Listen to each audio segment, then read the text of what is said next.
But Furiosa falls into a trap that so many modern movies do. It writes Furiosa with perhaps her #1 trait that comes to mind as stoic. Modern writers seem to think the best way to portray a female character as strong is to write her with as few emotions as possible. What the fuck is this?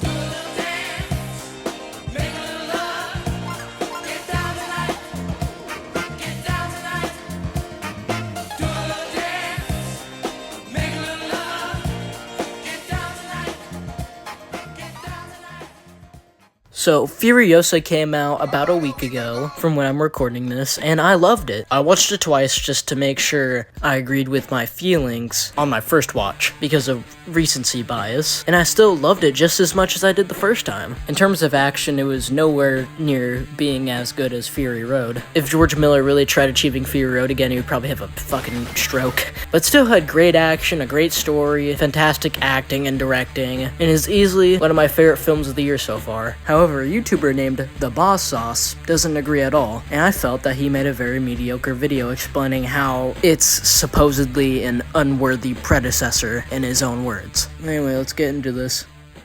Prequels are a funny thing. They're kind of a double-edged sword. On one side, you get to cash in on the appreciation for an established movie, but on the other side of the sword, it's difficult to think of many prequels that were all that good. The most obvious, of course, is Star Wars, but there's also The Hobbit, Fantastic Beasts, Oz the Great and Powerful, 300 Rise of an Empire, X-Men Origins, or Cruella to name a few. And even when the movie is good, the consensus usually ends up being that, yeah, it's good and worth seeing, but unnecessary and not quite as good as the original. Like with Monsters U, The Godfather Part 2, Temple of Doom, or X-Men First Class. The best example I can give of one that ended up being the best in its series is The Good, the Bad, and the Ugly. I feel like he has a decent start here and makes some pretty good points about prequels in general. Then the movies he lists as the good prequels is questionable. Monsters U, that's whatever, I don't really care for that movie anyway. But Godfather Part 2? Really, it's just a good but unnecessary movie? It's considered by many to just be as good or a little bit below in quality in terms of the first Godfather movie. So that's a weird choice. Temple of Doom, I kind of understand, but there's tons of people I know that love Temple of Doom, and I feel like it's gotten a lot of appreciation over the years. In X-Men First Class, I think it's easily the best X-Men film outside of Logan. And then for his favorite prequel, he chose The Good, the Bad, and the Ugly, which is just weird, considering that the Dollars trilogy isn't really connected in any way. They're kind of, but not really. The Dollars trilogy works like the Cornetto trilogy. Well, I think Furiosa probably falls into that second category of pretty good, but unnecessary and ultimately paling in comparison to its predecessor.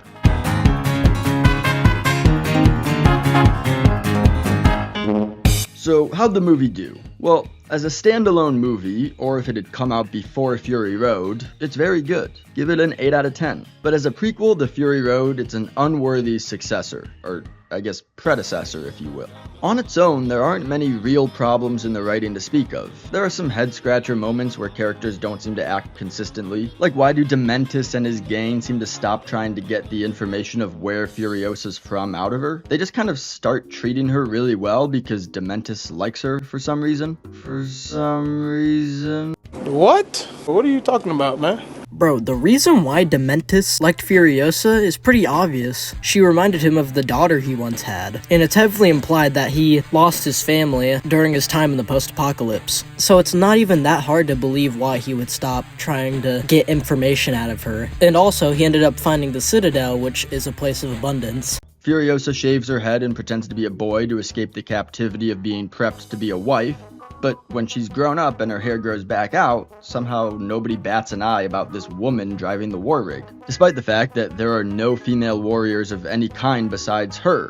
George probably didn't put that in the movie because it's not really that important. And of course, there is a moment where she survives an RPG almost directly to the face. Yeah, I give you this one. Though Mad Max has always been super ridiculous, so it doesn't really bother me that much. But other than those, there aren't too many flaws to speak of. When you view this movie with the knowledge that it's a Mad Max film, specifically a prequel to Fury Road, however, you start to see the film's struggles. That's not to say it isn't still good.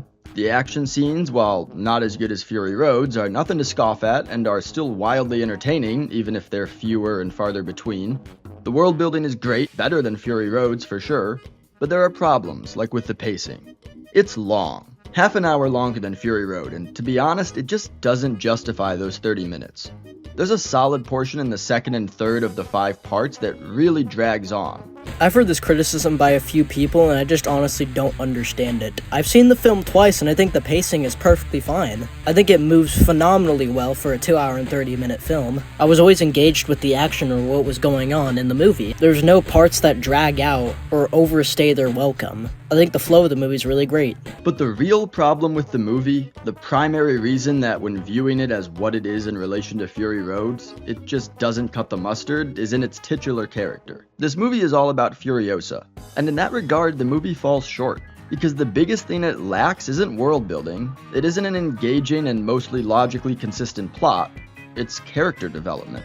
You see, this is the entire reason why I made this video. I think your whole point about Furiosa having 0 character development is just completely wrong. I don't think your comparisons are very good, because they don't really apply to Furiosa in this movie. Like, you mentioned how Matt Damon's super stoic in the 4th Jason Bourne movie, but yet we've seen him 3 other times in the other movies, and so we've seen his character develop throughout that trilogy. When Jason Bourne came out in 2016, there was a joke that Matt Damon got paid $1 million for each line he speaks in the movie. But with that movie, it was the 4th movie we had with Jason Bourne. We already knew the character quite well, and Matt Damon gave a solid performance in his non-verbal acting. Well, Anya Taylor-Joy in this movie might have said fewer lines than Matt Damon. Now, that's not necessarily the worst thing. Again, Matt Damon pulled it off fairly well in Jason Bourne. But Furiosa falls into a trap that so many modern movies do. It writes Furiosa with perhaps her #1 trait that comes to mind as stoic. Now, in the near future, I'm planning to make a video exploring this concept more, of how modern writers seem to think the best way to portray a female character as strong is to write her with as few emotions as possible, and how it leads to uncompelling, forgettable characters. The reason Furiosa doesn't talk that much is because Miller uses visual storytelling over dialogue to execute his stories. He did a lot of this in Fury Road with Max's character, by showing Max's character arc where he went from losing his humanity to finding it again, all carried through visuals and pretty much no dialogue.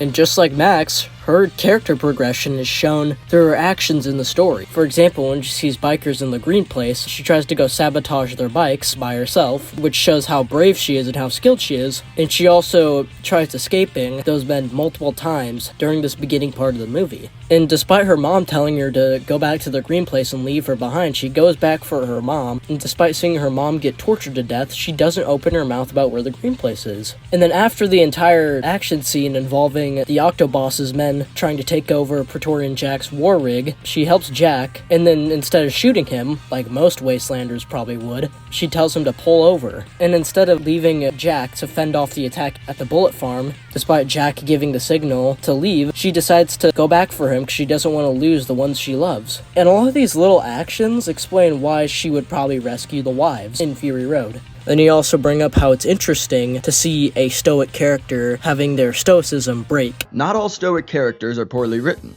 Some of the most beloved characters ever are pretty stoic. But the great part of watching a movie or TV show or video game focused around a stoic character is watching their stoicism break. What isn't fun is watching a character start out as stoic, remain stoic, and finish the story as stoic as they were at the start, without breaking at any point in the movie. But that's the thing, we see her stoicism break in the last 15 minutes or so of the movie. That's what we call a static character. Well, in this movie, Furiosa is a static character. Bullshit! She remains stoic throughout. Now in Fury Road, she's also stoic, but that movie's different. In that movie, she's focused. Her energy and her thoughts are directed toward her mission of escaping back to the green place. But towards the end of the movie, when she finds that the green place is now uninhabitable, it breaks her. We see her stoicism break. That doesn't happen in this movie. What the movie should have done is characterized her initially as a normal young girl who would be terrified by the situations she's finding herself in and emotional, as young people, particularly girls, are, and let us see how she transformed into the Furiosa we get from Charlize Theron in Fury Road. But nope, Furiosa was always that Furiosa since she was 8 years old. You constantly have this problem with her being stoic, and you say that she's always been stoic, and you make it seem like there's no explanation as to why she was stoic, but it's clearly shown that she has a pretty damn good reason to be stoic, considering she saw her mother get tortured and murdered in front of her. A couple last miscellaneous comments. The soundtrack is lackluster. That's a completely subjective point because I don't know enough about music to explain to you with evidence why it wasn't great, but it didn't stick with me. I think the soundtrack was fine. I prefer Fury Road's soundtrack because of how bombastic and crazy it is, but I still like Furiosa's soundtrack. I listened to both soundtracks to the movies, and I prefer Fury Road's, but I still think Furiosa's works, considering that Furiosa is a lot more of a slower movie, and it isn't a constant balls-to-the-wall action film. And finally, Chris Hemsworth is having a great time in this movie. On that, we agree. I mentioned in my last video reviewing the movie If that there's something to be said for watching a movie where you know the actors were excited to be making it, and it makes Chris Hemsworth Dementis the most fun character in a movie that is really kinda lacking fun. Fuck you. But you also might forget that he's in the movie, or wonder if they're done with him when he disappears for an hour in the middle of it, because this is really just Furiosa's story. Furiosa, a Mad Max saga, is weighed down by the expectations that come with following Mad Max Fury Road. But those were by no means insurmountable. It's not like it was following The Dark Knight with legendary performances on top of a thrilling, basically airtight story. It didn't need to do anything super crazy, but it didn't do much of anything at all. And as a prequel to Mad Max Fury Road, which I don't think any of us felt really needed one, Furiosa doesn't successfully justify its need to exist in the Mad Max franchise. Don't really have much to say about the ending of that video. I've already explained why I think his points are completely wrong. Overall, I thought his video was pretty mediocre, and that's about it. See ya.